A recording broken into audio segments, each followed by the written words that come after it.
The crowd waited, 1,000 eyes fixed on a small boy standing center stage, frozen beneath a single blinding light. His brothers watched from the wings, whispering, smirking, not out of cruelty, but disbelief. Michael was the youngest, the quiet one, the kid who tagged along. He wasn't supposed to be here. Not tonight. The music began. But Michael didn't move. Not a word. Not a sound. The audience shifted uncomfortably. Somewhere in the back, a laugh escaped a nervous, pitying sound that spread like static through the room. Michael could feel his throat locking, his palms wet. His brothers, Jermaine and Tito, exchanged glances. One of them muttered under his breath, "Told you he wasn't ready." And for a moment it seemed they were right. The band kept playing, waiting for the voice that wouldn't come. Joseph Jackson's, eyes sharp as glass glared from the edge of the stage. The air grew thick with humiliation. Michael wanted to vanish, to melt into the floor. But then something changed. He closed his eyes. He remembered the sound of his mother's humming, the rhythm of the old transistor radio that played Motown late at night, the way his brothers once laughed with him, not at him, and just like that, the fear turned into fire. Michael lifted his head. When he opened his mouth, the sound that came out didn't belong to a terrified little boy. It belonged to something larger, something raw and electric. The crowd went silent and then exploded into applause. Within minutes, he wasn't the shy youngest brother anymore. He was the center of the world. That night would change everything for his family, for music, and for Michael himself. But before the spark came the storm. Before the legend, there was the boy who froze. Because every great beginning starts with a moment of fear, and for Michael Jackson, this was the moment that would set him free. Before there was a stage, there was a tiny house in Gary, Indiana, home filled with noise, struggle, and rhythm. The Jacksons didn't have much, but what they did have was music. The radio never stopped. The walls carried the beat of soul and blues, and inside that small house, 7 children learned to move to its rhythm. Michael was the youngest boy, bright-eyed, curious, and quiet, while his brothers, Jackie, Tito, Jermaine, and Marlon played ball outside. Michael sat near the record player, spinning the same vinyl again and again. He studied voices, not words. He mimicked the tremble of Smokey Robinson, the smoothness of James Brown, the ache of Ray Charles. But no one noticed. He was the baby, too little to be serious, too quiet to be important. The Jackson brothers had already formed a group, practicing in the living room under their father's sharp eye. Joseph Jackson, man of steel and order. When he spoke, everyone listened. When he frowned, everyone froze. He pushed his sons hard, demanding perfection, punishing mistakes. Rehearsals went on until midnight, sometimes later. The brothers grew tough, disciplined, but the laughter between them slowly turned into silence. Michael watched it all hidden behind doorways, peeking through cracks, memorizing every movement. When they left for local shows, he'd stand in the living room, pretending to be them. He'd grab a hairbrush as a microphone, close his eyes, and imagine the roar of an audience he'd never seen. But even in his imagination, there was fear. He wanted to perform, but something deep inside told him he wasn't ready. Still, destiny doesn't wait for readiness. It waits for a spark. And that spark came one night when his mother, Catherine, walked by his room and stopped from behind the door. She heard a sound that made her heart stop. It was Michael singing, not childish humming, not a tune copied from the radio. It was something pure, emotional, different. She called Joseph. "Joe," she whispered, "you need to listen." He brushed her off at first, till he heard it himself. The same man who rarely smiled sat down slowly, staring at the door. The song ended, and silence filled the room. Joseph opened the door. "Sing that again." Michael hesitated. "Now, boy," Joseph said, and so he sang. When he finished, Joseph didn't yell, didn't move. He just said, "Get your shoes. Tomorrow you rehearse with your brothers." That single sentence would begin the greatest transformation in pop history. But the brothers, they didn't take it well. To them, it was laughable. The baby brother leading their songs. Impossible. And that's when the tension began. The Jacksons would soon learn. The smallest flame can outshine the brightest stars. But every flame starts by burning something away. The next evening, the rehearsal room felt colder than usual. The brothers tuned their instruments half-heartedly, shooting glances at the door where Michael stood nervous, barefoot, clutching a toy he hadn't realized he was still holding. "Come on, little man," Jermaine said with a grin. "You gonna sing or just stare?" Joseph's voice cut through. "Enough talk. Start the song." The guitar began. The beat fell in. Michael's heart pounded so loudly he could barely hear the music. He missed his cue. A snicker from Marlon. Another from Tito. Joseph's glare silenced them, but the damage was done. Michael's cheeks burned. He tried again. This time, the sound came out trembling, weak. Joseph stepped forward. Do it again, and again, and again. Hours passed. His brothers yawned, irritated. Michael's throat hurt. His small hands clenched. Then Joseph said something that changed everything. "If you can't do this, boy, you'll go back to watching." That one word, watching, ignited something deep inside. Watching meant silence. Watching meant invisibility. Watching meant never being heard. Michael lifted his head, eyes fierce now. "Let me try again." The music started. This time, the sound that came out made everyone freeze. Clear, emotional, powerful. He sang with something none of them had pain. Jermaine stopped playing mid. Marlon's smile vanished. Joseph nodded slowly. "That's it. That's what I was waiting for." From that night forward, Michael was no longer the shadow in the corner. He was the sound, the voice. But success in the Jackson home didn't come with hugs or applause. It came with more demands. Again, Joseph would say, "Better, stronger," and Michael obeyed. He spent nights perfecting steps in front of a mirror until his feet blistered. He studied how to make people feel something. Every mistake burned him, but he learned to turn pain into performance. The brothers noticed. Tito once whispered, "He's getting scary good." Jermaine shrugged. "Yeah, but he's still the baby." They laughed, but uneasily. Deep down, they felt it. A shift. The little brother was becoming something beyond their reach. And that's when Joseph dropped the news. "The next show," he said. "Michael's taking the lead." The room went silent. Jermaine laughed out loud.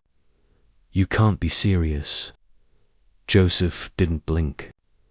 "I'm dead serious. The crowd's gonna hear what I heard." Marlon shook his head. "He's gonna freeze, Dad. He's not ready." Joseph leaned forward. "Then let's see if he proves me wrong." That single declaration split the family into those who believed in Michael and those who didn't. And as the night of the show crept closer, the teasing turned sharper. the pressure heavier, every laugh, every insult, every doubt pushed Michael closer to the edge. But no one, not even Michael, knew what would happen when the lights hit his face.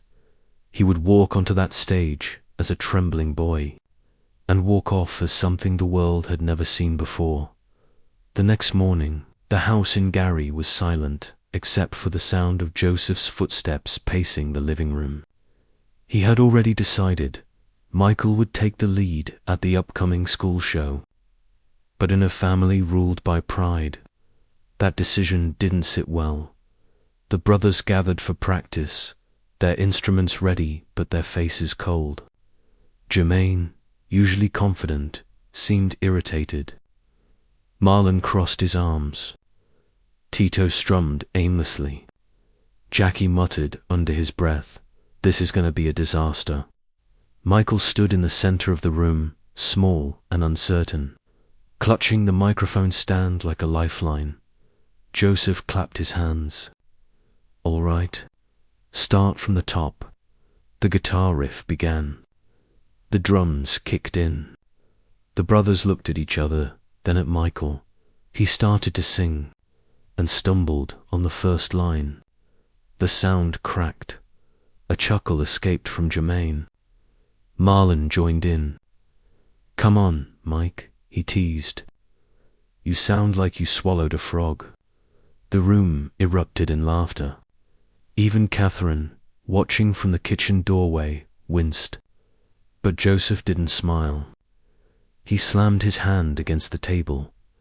Again he barked. Michael swallowed hard and tried again.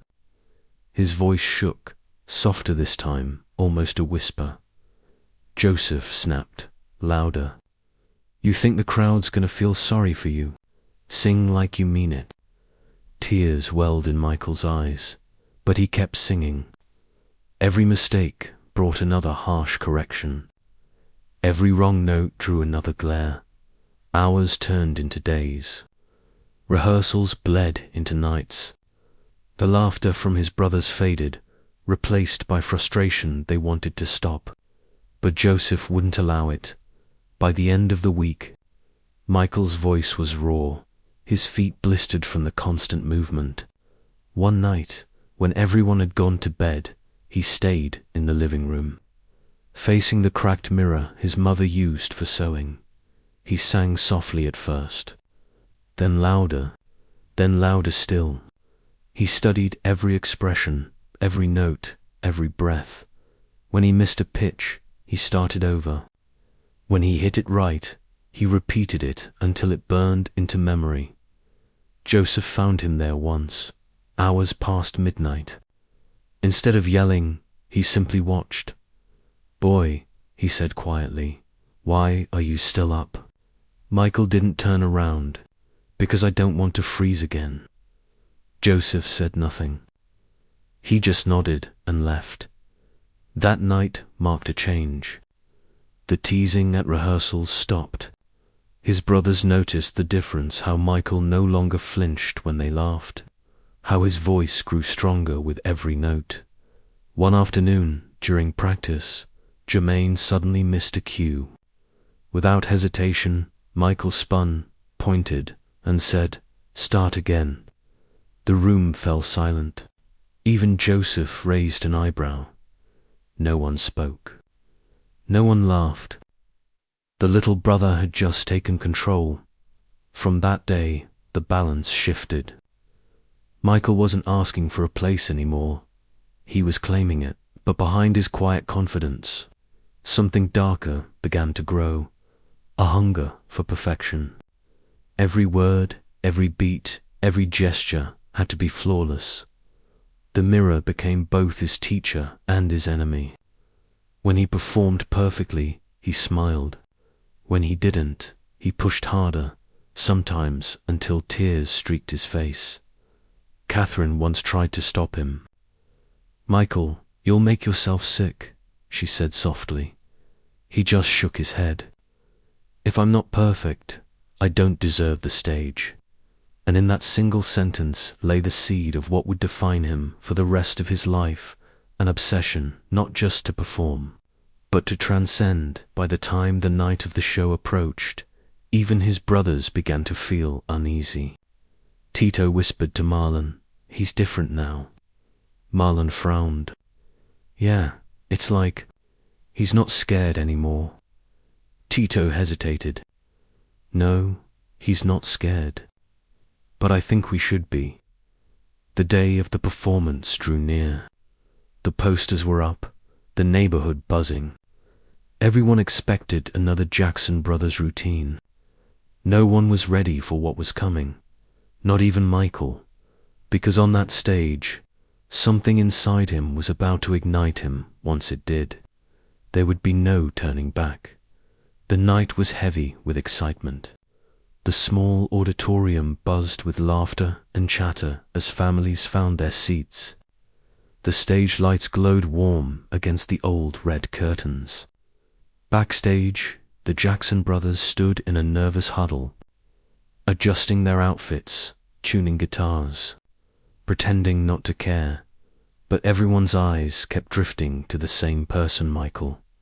He sat alone on a wooden chair, feet tapping nervously against the floor. His new shoes pinched. His hands shook. The air felt thick, every sound amplified by the pounding of his heartbeat. Jermaine leaned over, smirking. "You ready to freeze, little man?" Marlon laughed. "Don't worry. If you mess up, I'll jump in and save the show." Michael forced a smile, but said nothing. Inside, his stomach churned. Every moment of laughter from rehearsal, every glare from his father, every sleepless night in front of the mirror, of it came rushing back. Joseph appeared suddenly, clipboard in hand. "All right, boys. You know the order. Michael, your lead. Don't embarrass me." He didn't say it cruelly. He said it like a man issuing a challenge. Michael nodded. "Yes, sir."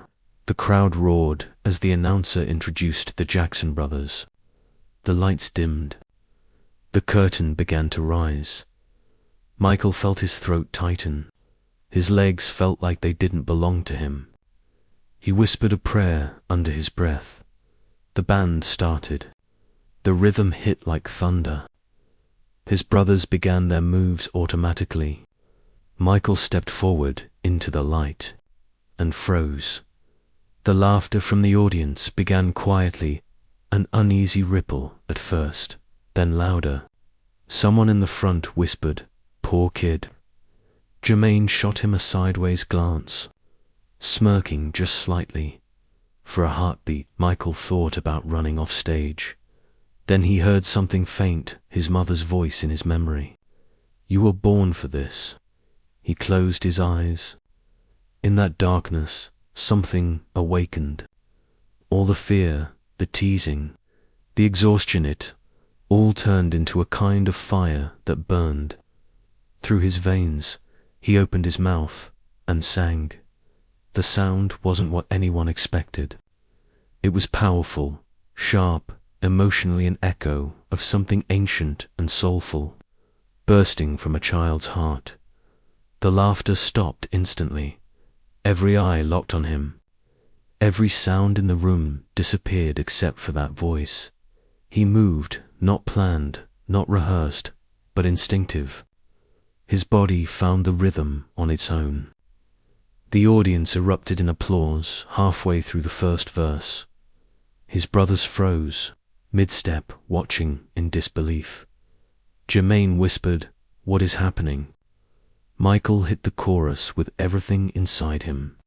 His voice cracked with emotion, and that imperfection made it real, raw, unforgettable. By the time the song ended, the entire audience was on its feet. They cheered like they were witnessing something unreal, something sacred. Michael stood there, chest heaving, sweat dripping, eyes wide. He couldn't believe it. Behind him, his brothers were silent.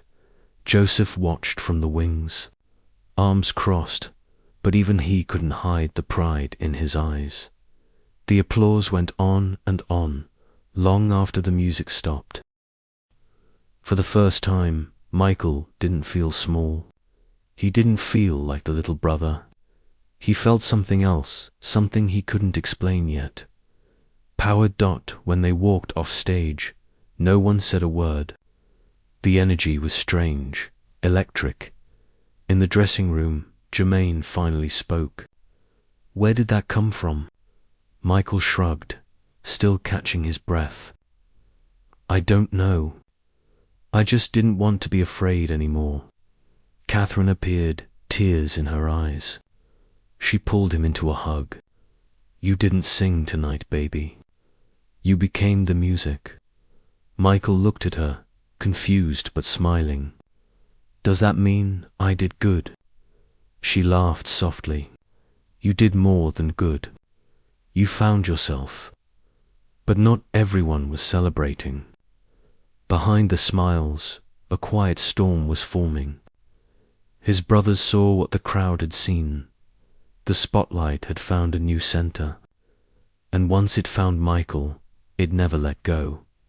That night, as he lay in bed, staring at the ceiling, Michael replayed the performance in his head. The fear, the silence, the explosion of sound. It felt like magic, but also like a warning, because deep inside, he knew something had changed forever. The laughter that once surrounded him had turned into silence, and from that silence, a legend had just been born. But Michael didn't know yet that the price of that spotlight was everything, and the world was about to learn his name. For days after that night, the house buzzed with whispers. The Jacksons had performed before, but nothing had ever felt like that. People couldn't stop talking about the little one who stole the show. Neighbors knocked on the door to congratulate them. Teachers mentioned it at school. Even Joseph's co-workers brought it up at the mill. "Your boy, what a voice." Michael tried to act humble, but something inside him had shifted. He wasn't just the youngest brother anymore. He'd tasted the rush of applause, the electric surge of power that came from holding an audience in the palm of his hand. It felt like a secret world had opened and he had the only key. But not everyone was happy about it. Jermaine avoided him. Tito barely spoke. Marlon cracked jokes that stung more than they were meant to. "Guess we're the background singers now," he muttered one afternoon. Michael didn't reply. He was too focused. He spent every spare moment practicing refining that sound, that movement, that feeling he had on stage. The performance haunted him in a good way. He wanted to feel it again, to chase that energy that turned fear into fire. One evening, while his brothers relaxed after dinner, Michael stood in front of the old mirror again. He sang "Who's Lovin' You," the song that had stunned the audience. His reflection didn't look like the shy boy he once knew. It looked like someone ready to become something more. Catherine watched quietly from the doorway. When he finished, she said softly, "Michael, what are you thinking about?" He turned to her, serious beyond his years. "I think that's what I'm supposed to do, Mum." That feeling on stage, it was like the world disappeared. It was just me and the music. She smiled gently. "Then never lose that feeling, baby." Not for anyone, but that was easier said than done. Joseph was already planning the next move, more shows, more leads for Michael. The brothers rehearsed every evening, and the tension grew thicker with every session. Jermaine couldn't hide his resentment anymore. "Why does he get every lead now? We worked for years before he even joined." Joseph cut him off. "Because people don't remember who started the race. They remember who finishes it." That silence after his words said it all. The family wasn't just a band anymore, it was a battleground. Michael felt it too. The warmth of applause had been replaced by cold stares at home. He didn't want to hurt his brothers, but the music pulled him forward whether he wanted it or not. The next performance came a few weeks later in a larger venue. Michael was nervous again, but this time it was different. The fear was still there, but now it fueled him.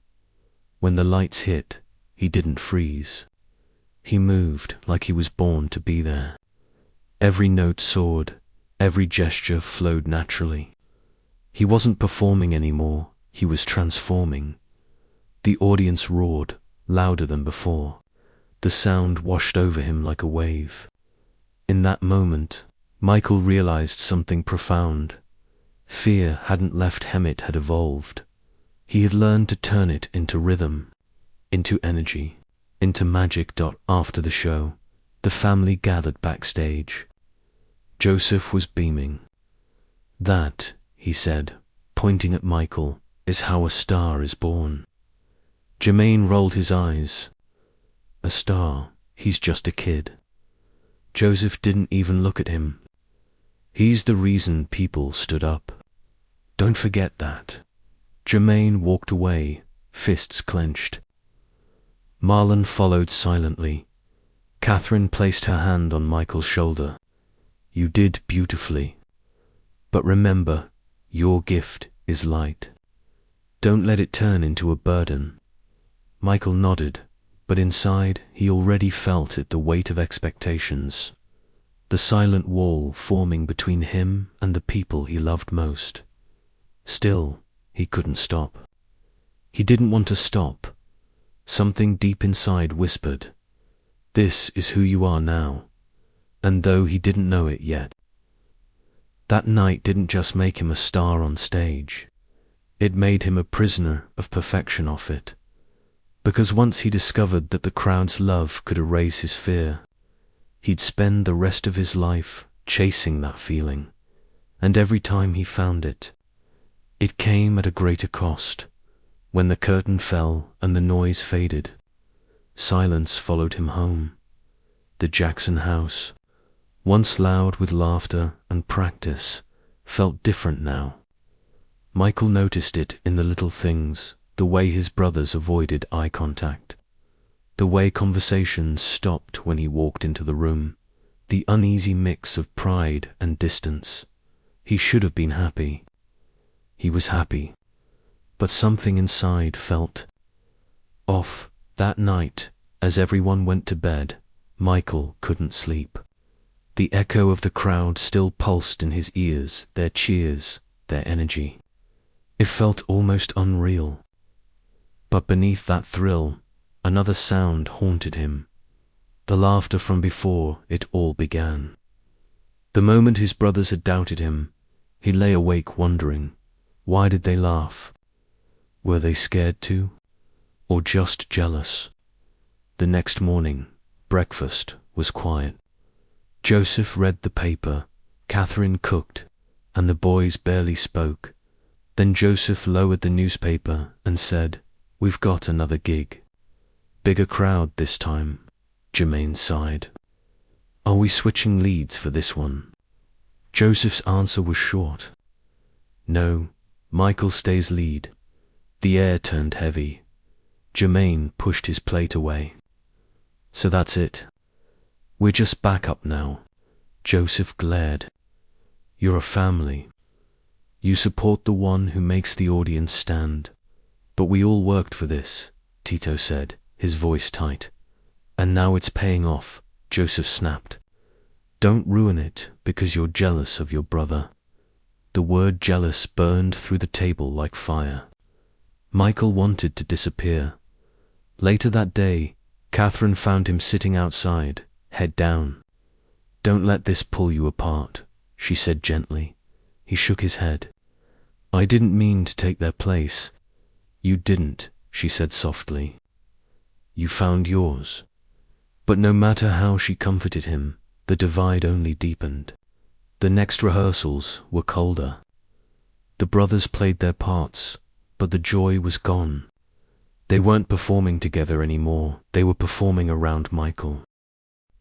Joseph didn't care. He was already thinking ahead auditions, producers, possibilities. We can take this farther, he told Catherine. Motown's looking for young acts. We could make history. Catherine frowned. They're just children, Joe. They're stars, he replied flatly. And just like that, the machine began to turn. Michael, meanwhile, drifted between two worlds, the quiet, tender world his mother tried to preserve, and the sharp, demanding world his father built. He found peace only in the music. Late at night, he'd sneak to the living room, put on a record, and sing softly to himself. He'd close his eyes and imagine the lights, the faces, the feeling. It wasn't fame he craved. It was the moment, that sacred space where fear vanished and music took over. One night, Jermaine overheard him and stopped at the doorway. For the first time, he didn't laugh. He just watched, realizing this wasn't luck or favoritism. It was something else, something no one could teach. When Michael noticed him, he froze. You gonna make fun of me again? Jermaine shook his head slowly. Nah, man, you're really good. It was the first real moment of peace between them in weeks. But peace never lasted long in the Jackson house. A few days later, Joseph gathered them again. We're performing in Chicago next month. Bigger venue, more eyes. This time, you don't just play, you prove you belong. Michael nodded, silent but confident. His brothers followed reluctantly. That night, as he packed his things, Catherine hugged him one more time. Remember, baby, don't lose your heart out there. He smiled softly. I won't. But deep down, even he could feel it, something was shifting. The applause had started to replace warmth. The hunger for perfection was growing louder than love. Still, he couldn't stop. Every time he stepped into the light, it felt like home. As the family van pulled away from Gary that morning, Michael looked out the window. The small town faded behind him. He didn't know it yet, but that road would lead to Motown, to Thriller, Bad, and the biggest stages in the world. He was still just a boy, but the boy who once froze on stage had become unstoppable. The fear was gone now, or maybe it was still there, buried deep inside, quietly driving him toward greatness. Because somewhere in that silence, a voice whispered to him again, you were born for this. And though he didn't understand it fully then, he would one day realize that his destiny had already begun on that first night when fear turned into fire, and the laughter of his brothers became the sound of history being born. But even as the world began to see his light, the shadows were only just beginning to form. The stage lights dimmed, but the echoes of applause refused to die. Michael stood behind the curtain, his heart still pounding as if the music hadn't ended. Sweat dripped from his forehead, his chest rising and falling with the same rhythm that had just electrified an entire room. The sound of the audience chanting his name seeped through the walls like thunder from another world, and then the kind of silence that feels heavier than any sound. He turned, eyes darting toward his brothers, the ones who had laughed before the show, the ones who had called him Little Mike, the shy kid who'd forget his lines, who couldn't handle the spotlight dot. Now they just stared, no jokes, no smirks, just a strange mix of shock and something that looked almost like fear. Jermaine broke the silence first. His voice was quiet, disbelieving. Man, what was that? Michael opened his mouth, but no words came out. His voice, the same voice that had filled the room moments ago, was gone. He could only shake his head. Joseph stood at the back of the room, arms folded. His face was unreadable. For a long, terrifying moment. Michael thought his father was angry, that maybe he'd gone too far, that he hadn't followed the script, hadn't stayed in line. Then Joseph spoke, low and slow. "That's the one. No praise. No smile. Just those 3 words." But Michael knew what they meant. It wasn't approval, it was recognition. His father had just seen something he couldn't unsee. The beginning of something much bigger than a family act. Catherine appeared, her eyes wet with pride. She wrapped her arms around her son, whispering, "You were born for this." And for the first time, Michael believed it. He looked down at his trembling hands. They no longer felt weak. They felt powerful. The same hands that had once hidden behind his brothers were now his weapon, his bridge between fear and freedom. But even as his heart soared, he sensed a shadow moving closer. Fame doesn't come alone. It brings its own ghosts. That night, as they drove home, no one spoke much. The car was filled with the hum of the tires and the lingering energy of the performance. Tito stared out the window. Marlon drummed his fingers. Jermaine kept glancing at Michael, his jaw tight. When they got home, Michael went to his small room, closed the door, and sat on the edge of his bed. His reflection in the mirror looked different now. Older somehow, sharper. He whispered to himself, "They'll never laugh again." But deep inside, he also felt the weight of something new. The stage had taken something from him. His fear, his doubt, maybe even a piece of his childhood. And in return, it had given him a name that people would remember, as the applause echoed faintly in his memory. Michael didn't know it yet, but that sound, the roar of a crowd, would become the heartbeat of his life. And one day, it might also become his curse. The door creaked open slightly. Jermaine peeked in. "Hey, you were good tonight," he said softly. Michael smiled, but it was the kind of smile that hides more than it shows. "Thanks," he whispered, when the door shut again. He looked back at the mirror and saw it clearly there. Reflection of a boy who'd crossed a line he could never uncross. The laughter was gone, but something else had taken its place. Something unstoppable, still. A quiet question haunted him as he drifted off to sleep. If they loved him for what he did tonight, would they still love him when he became too big for all of them? The answer would come sooner than he ever imagined. The transformation didn't take long. After that night, everything changed. Word spread through Gary, Indiana, like a spark catching dry grass. "The little Jackson kid, did you hear him sing? He's the real deal.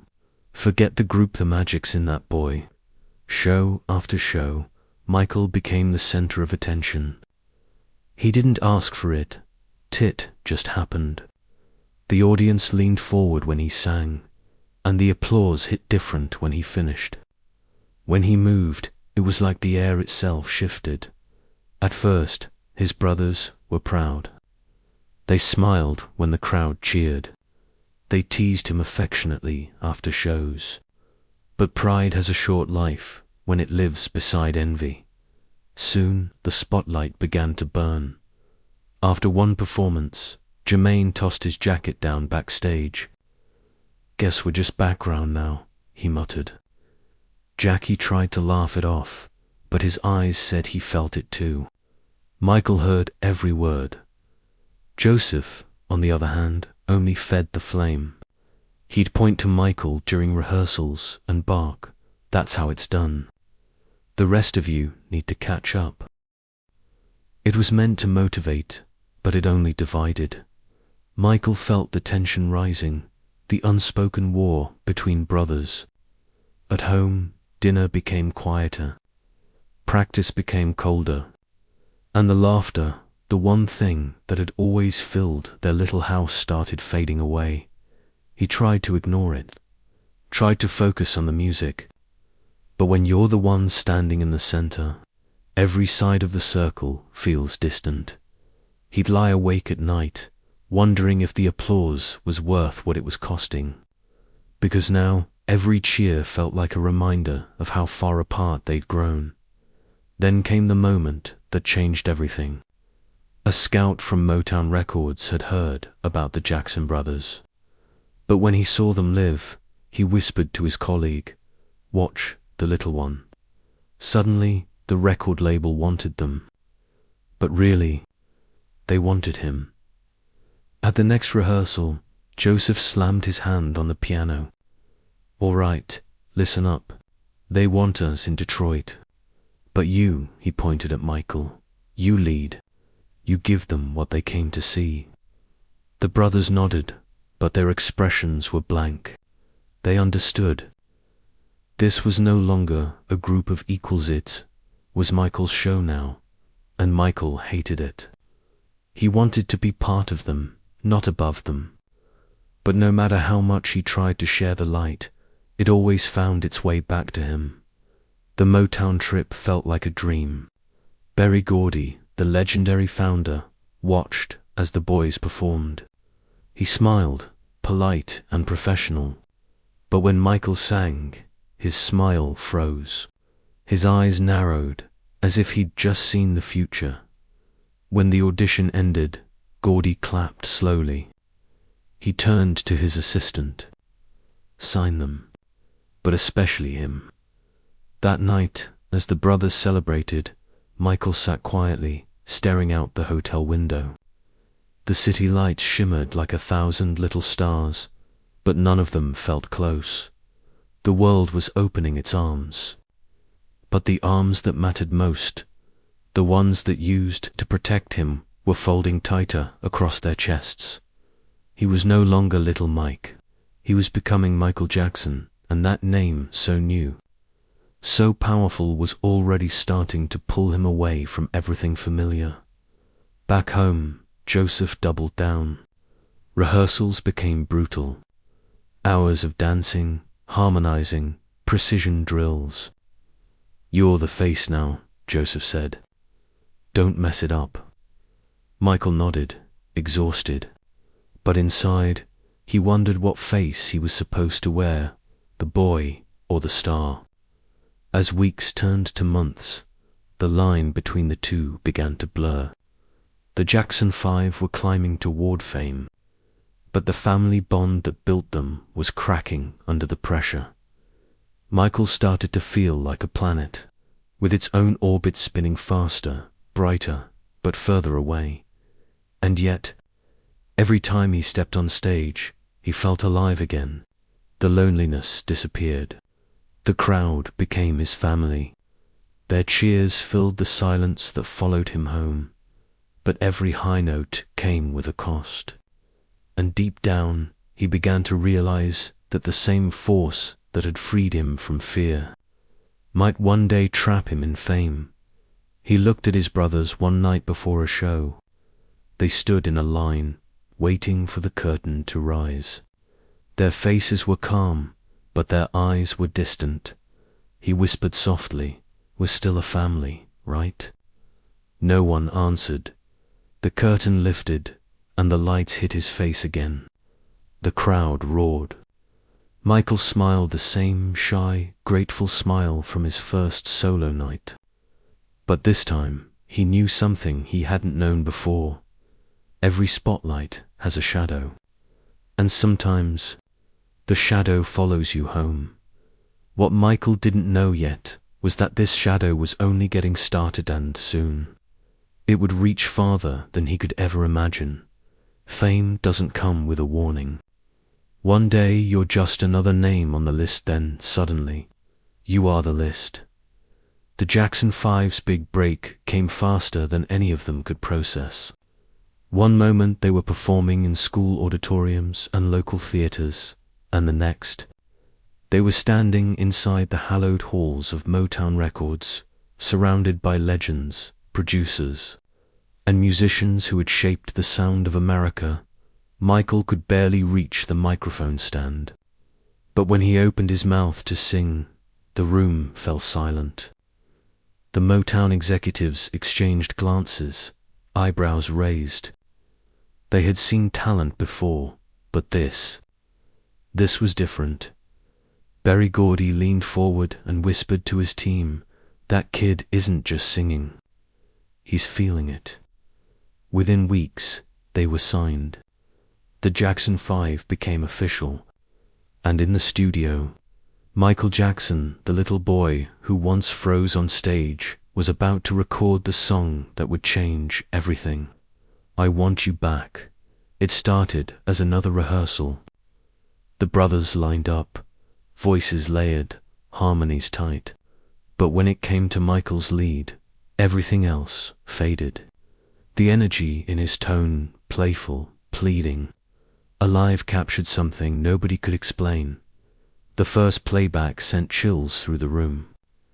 Producers turned toward the sound booth, where Michael stood biting his lip nervously. "That's the one," Gordy said again. But this time, it wasn't just a comment. It was a prophecy. When I Want You Back hit the airwaves, the world reacted like it had been waiting for that sound all along. The song climbed the charts like a rocket. Number 1, then ABC, then The Love You Save, then I'll Be There, hit after hit. Crowd after crowd, screamed so loud that the boys couldn't hear the music through their own monitors. Michael's fear was gone, now burned away by the heat of the spotlight. The stage became his sanctuary. Every movement, every note, every breath was like he and the music were the same being. But behind the smiles, something else was happening. The bigger the fame, the smaller the childhood. Tour buses replaced classrooms. Rehearsals replaced playtime. Cameras replaced real faces. Michael was growing up in front of the world, but he didn't feel like he belonged to it. At night, he'd stare out hotel windows, the city lights blurring like stars that refused to settle. The applause was intoxicating, but it was also isolating. His brothers were changing too. They laughed less. They competed more. And though they performed side by side, Michael could feel the distance between them growing wider with every sold-out show. He missed the small things, the days when their biggest stage was the living room, when laughter wasn't rehearsed, when music was fun instead of mandatory. Yet, even with all the pressure, something inside him refused to break. He wanted more than fame. He wanted greatness. Every time he heard someone say, "He's just a kid," it lit a fire inside him. He wanted to prove that he wasn't just a voice, he was an artist, a force, a vision. One night, after a concert, Michael sat alone in his dressing room. His reflection in the mirror looked older than his years. The noise outside, fans screaming his name, sounded distant, like echoes in a dream. He remembered that first night, the trembling, the laughter, the silence before he sang. And then he whispered something under his breath, almost like a vow. "Never again will I be afraid." That vow became his compass, his armor, his drive. He poured it into every performance, every song, every breath. The shy boy who once feared the stage was now its master. But even legends, especially legends, pay a price. Michael didn't know it yet.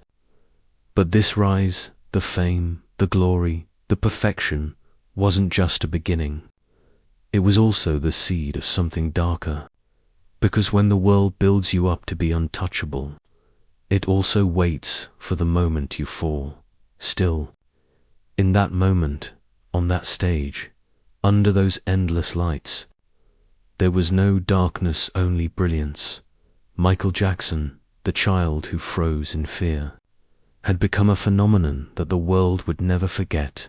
And yet, in the silence after the crowd's last scream, one thought still haunted him. If this is what it means to be loved by millions, why does it feel so lonely?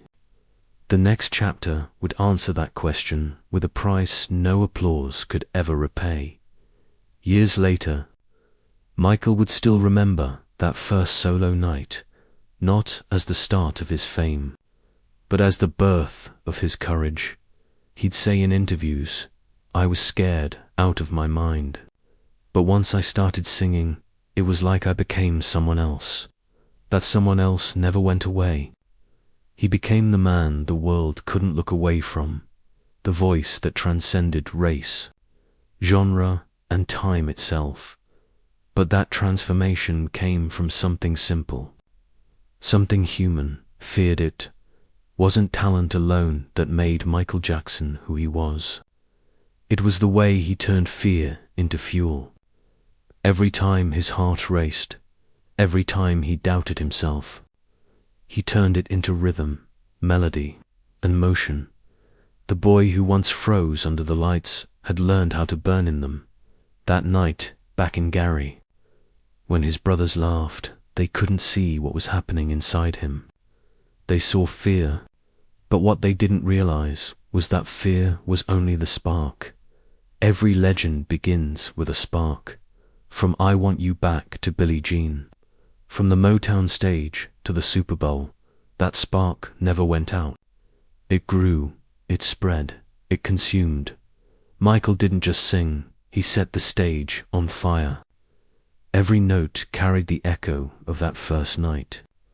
Every performance was him proving that the little boy who froze was gone forever.